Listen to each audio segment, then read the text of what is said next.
Stephanie here with Martelli Enterprises. Today we'll be reviewing the touchscreen panel on the Prima Longarm. We're going to go ahead and power up the machine. Once the machine goes through the powering up cycle, what we want to do is notice the upper left-hand corner here of the screen. That ready button that's black right now needs to go green. That means that the machine is ready to sew. Okay.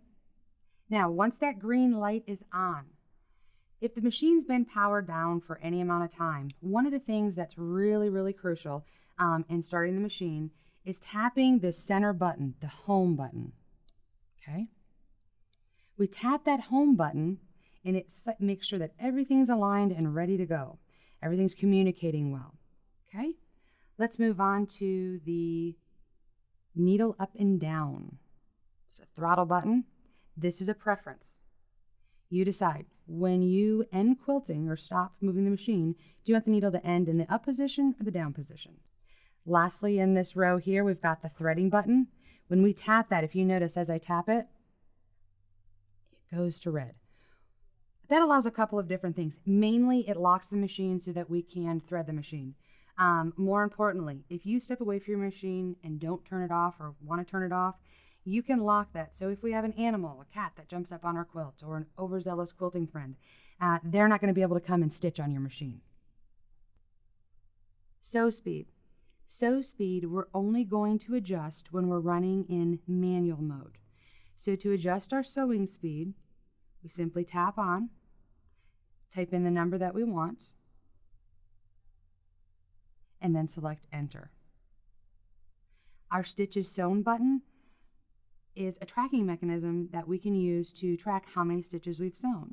So if you're quilting for hire and want to let someone know how many stitches were sewn, or if you charge by stitches, you can easily track that. We want to reset that. We're going to tap the reset button. It's going to take us back to 0.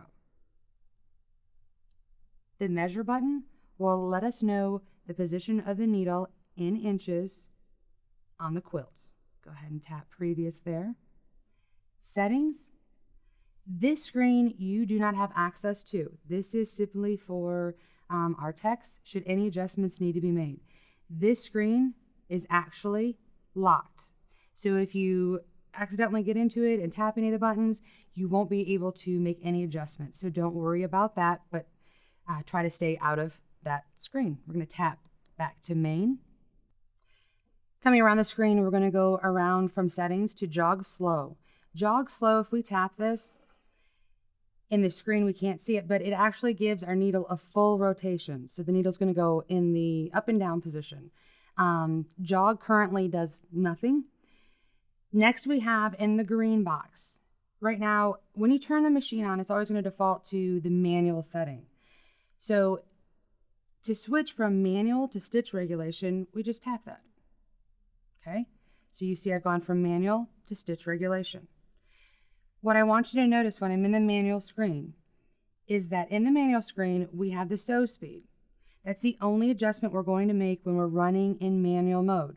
Remember, manual, you're the stitch regulator. So you need to set the machine speed and then maintain that speed. Okay? We'll go ahead and go to stitch regulation now. SR, stitch regulation. One big issue that I receive a lot of calls on, or have received calls on, is that you've tapped stitch regulation, you go to move the machine, and it doesn't stitch. We need to turn the stitch regulation on. We've told the machine that we're going to stitch in stitch regulation, but now we need to actually activate it, turn it on. Okay? Remember, the green ready light at the top actually tells us that the machine's communicating, not that stitch regulation is turned on. To turn stitch regulation on, we're going to tap the red handle on our red button on our right handlebar. And if you watch right here, it's going to go from stop to run. Okay, I'm going to tap it again. Went from run to stop. So to run in stitch regulation, we want to make sure that green light is on, indicating that it's ready to run. Okay, let's go back. Before we go back, let's notice up here that when stitch regulation is on, instead of machine speed, we're going to see SPI, which stands for stitches per inch. So in stitch regulation, we're only adjusting the stitches that we want to sew per inch. Let's go back to the manual mode. Let's turn the stitch regulator off. Go back to the manual mode. Again, that sew speed comes up. Same thing. To turn on the manual mode, we're going to tap the right button. For videoing purposes, we have the machine locked in place, so I don't want to turn it on because the machine's going to start sewing as soon as I turn that on. I don't want to nest the bobbin.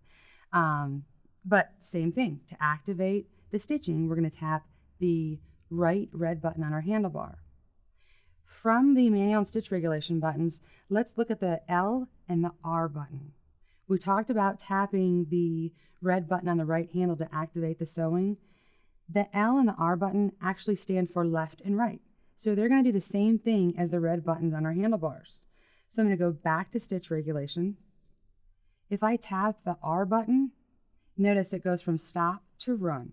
Okay, so I'm tapping the R button, which is the same as activating the red button on the handlebars.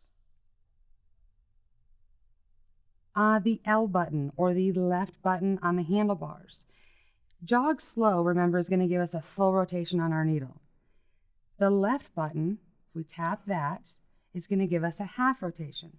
So if our needle's in the down position, we want to bring it up, you're going to tap that left red button. Or we're going to tap the screen.